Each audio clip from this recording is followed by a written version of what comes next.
दोस्तों, आज मैं आपको जया एकादशी की कथा सुनाने वाली हूँ। ध्यानपूर्वक सुनिएगा।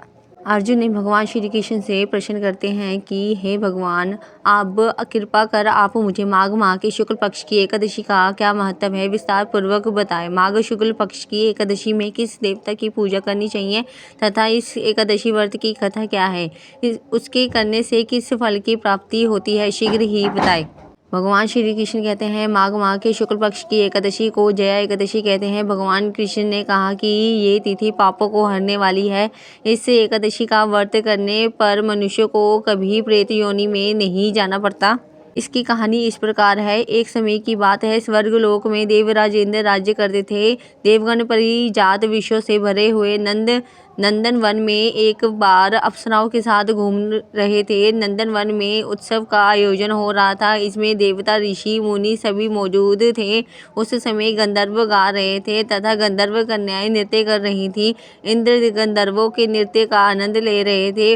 उसमें गंधर्व गान कर रहे थे, जिनमें पुष्पदंत, चित्रसेन और उसका पुत्र, ये तीन मुख्य कलाकार थे। चित्रसेन की पत्नी का नाम मालिनी था। मालिनी से एक कन्या उत्पन्न हुई थी जो पुष्पवंती के नाम से विख्यात थी। पुष्पदंत गंधर्व के एक पुत्र था जिसको लोग माल्यवान कहते थे। माल्यवान पुष्पवंती के रूप में पर अत्यंत मोहित था। ये दोनों भी इंद्र के लिए नृत्य करने के लिए आए थे।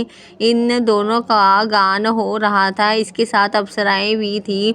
परस्पर अनुराग के कारण ये दोनों मोह में बह है। एक दूसरे में खोने के कारण वे शुद्ध गान ना गा सके। तभी ताल भंग हो जाता है और कभी गीत बंद हो जाता था। इंद्र ने इस पर विचार किया और इससे अपना अपमान समझकर वे क्रोधित हो गए। इंद्र ने दोनों को शाप दिया और कहा कि ओ मूर्खों, तुम दोनों को धिक्कार है, क्योंकि तुमने संगीत जैसी पवित्र साधना का तो अपमान किया ही है, साथ ही सभा में उपस्थित गुरुजनों का भी अपमान किया है। इंद्र भगवान के शाप के प्रभाव से दोनों पृथ्वी पर हिमालय पर्वत के जंगल में पिशाची जीवन व्यतीत करने लगे। एक दिन पिशाच ने अपनी पत्नी पिशाची से कहा कि हमने कौन सा पाप किया है जिससे हमें पिशाच योनि प्राप्त हुई है। भयंकर है तथा पिशाच योनि भी बहुत दुख देने वाली। देवयोग से उन्हें माघ मास की एकादशी तिथि प्राप्त हो गई।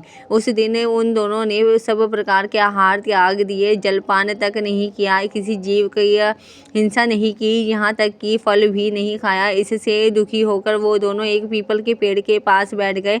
सूर्यास्त हो गया, उन्हें नींद नहीं आई। वह रात्रि या और कोई सुख भी नहीं पा सके।